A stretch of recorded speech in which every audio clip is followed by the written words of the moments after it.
À reprise du débat, l'honorable député de Berthier-Masquinongé. Merci beaucoup, Madame la Présidente. Écoutez, c'est un plaisir pour moi de prendre la parole, évidemment, sur ce thème de la gentillesse. J'aimerais, moi aussi, saluer le rabbin Reuven Bulka pour son initiative et lui transmettre le message que nos pensées l'accompagnent.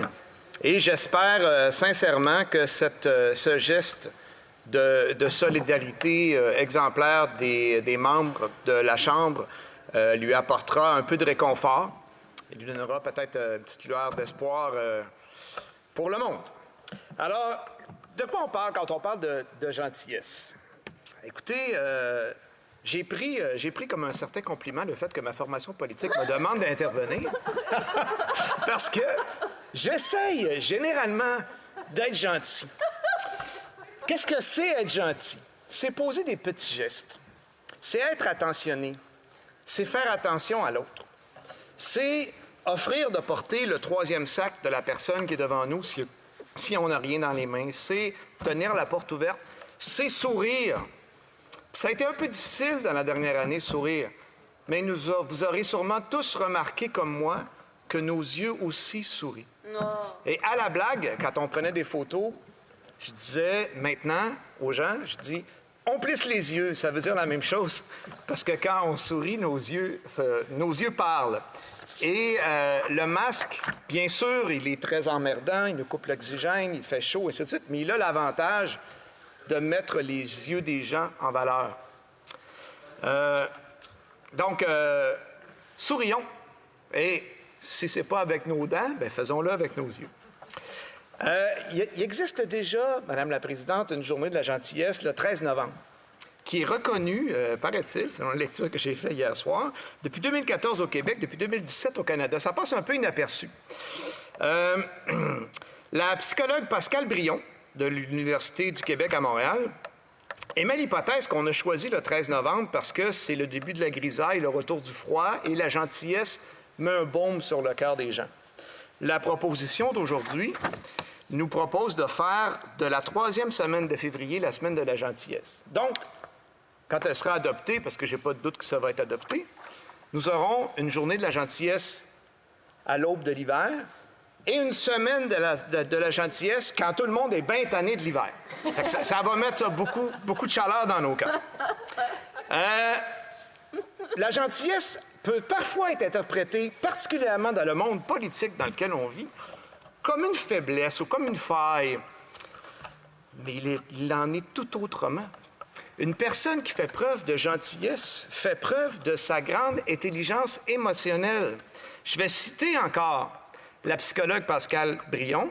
« Les personnes ayant une grande intelligence émotionnelle réussissent mieux sur le plan professionnel. L'intelligence émotionnelle, c'est aussi la capacité de s'occuper d'autrui, d'être à l'écoute des autres, d'être gentil. Donc, loin d'être une faiblesse, la gentillesse serait plutôt une marque de force, une marque de courage, d'empathie, d'altruisme, de bienveillance envers l'autre. Et je vous annonce ça pour essayer de le mettre en pratique. Bien honnêtement, probablement que je ne réussis pas tout le temps, mais il est possible de se tenir debout et de se respecter tout en étant gentil et civilisé. Et je pense que la fonction qu'on occupe nous incite fortement à le faire au quotidien. Donc, j'invite les gens de cette Chambre et les gens du Canada et du Québec à pratiquer ces bonnes pratiques. J'ai nommé tantôt des gestes de gentillesse. C'est dans la nature profonde de l'humain d'être gentil. Pour quiconque a déjà fréquenté des jeunes enfants, n'avez-vous pas déjà tous été émerveillés devant le petit poupon de 1 an qui se précipite pour aider quelqu'un à transporter un sac ou à ouvrir une porte alors qu'il vient à peine de commencer à être habile dans ses déplacements? Alors, les mauvaises langues qui disent que l'homme est foncièrement méchant se trompent. Qu'est-ce qui rend l'homme un peu plus cruel et un peu plus guerrier? C'est probablement le monde dans lequel on vit. Le monde de capitalisme, le monde de compétition. Et bien sûr, je vais revenir encore au monde politique. On vit dans un milieu qui nous incite quotidiennement à dire c'est pas moi, c'est vous autres. C'est vous les pas gentils. Nous, quand on était au gouvernement, on faisait ci. Enfin, moi, en tout cas, j'écoute, là, puis j'apprends. Hein, ça fait pas si longtemps que je suis ici, là, mais j'entends souvent ces choses-là. Donc, j'aimerais ça lancer aussi un message à mes collègues, parce que là, je rigole depuis tantôt, puis je donne des exemples drôles, mais j'ai entendu aussi, j'ai été témoin de choses moins drôles dans cette chambre. Puis je nommerai pas personne, on est passé à autre chose, c'est correct. Mais la gentillesse, c'est ça aussi. C'est, es-tu capable de porter ton message sans attaquer l'autre de façon mesquine? Elle est là la clé. Puis je pense que ce que le rabbin voulait faire, c'est ça.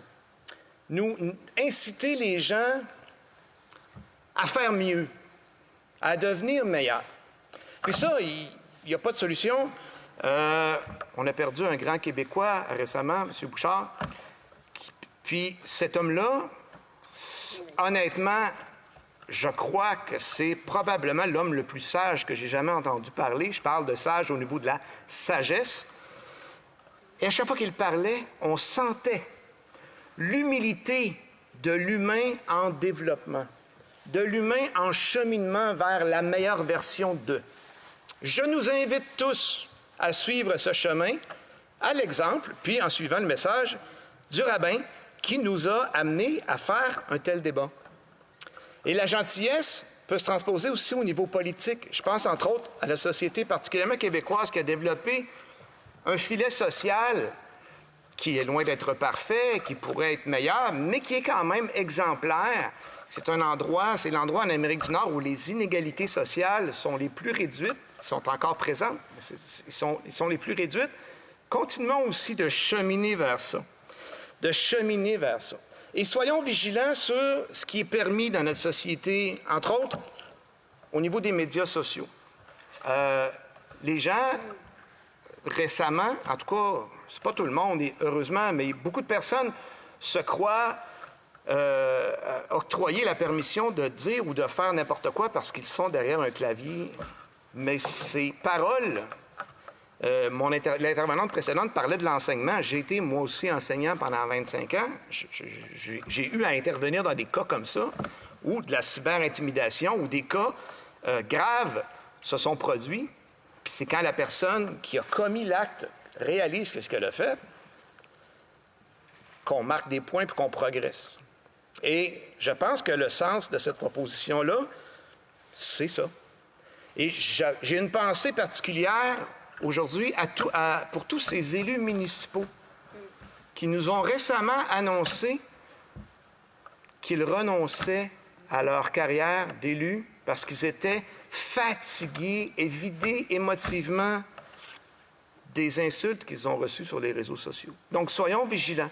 Je pense que cette semaine-là va nous permettre de faire un autre pas là-dessus. Puis, bon, encore une fois, j'ai à peu près du stock pour parler 3 fois le temps que j'ai. Hein? Peu importe le sujet. On fait la démonstration de ça aujourd'hui. Ce que je voudrais vous dire, c'est que les gens qui sont pas fins avec nous, souvent, c'est parce qu'ils sont blessés, ils sont en détresse.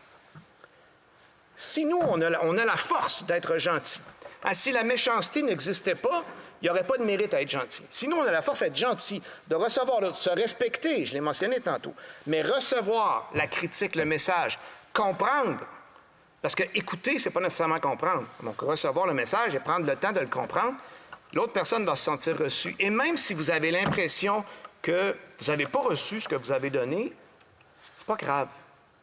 Ça s'appelle donner au suivant. Cette personne-là, vous lui avez probablement fait du bien, et elle donnera au suivant, puis un suivant vous donnera à vous, puis à un moment donné, ça va s'équilibrer. Moi, je pense que quand on fait attention aux autres, on ne se trompe jamais.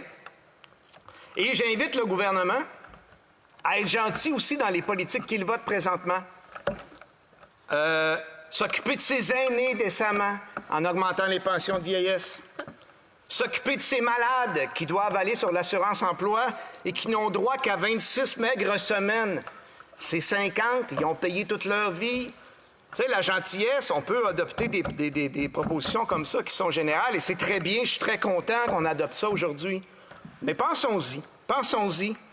Et je terminerai, Madame la Présidente, avec une phrase clé la gentillesse et la noblesse de l'intelligence. Jacques Lebon. Merci.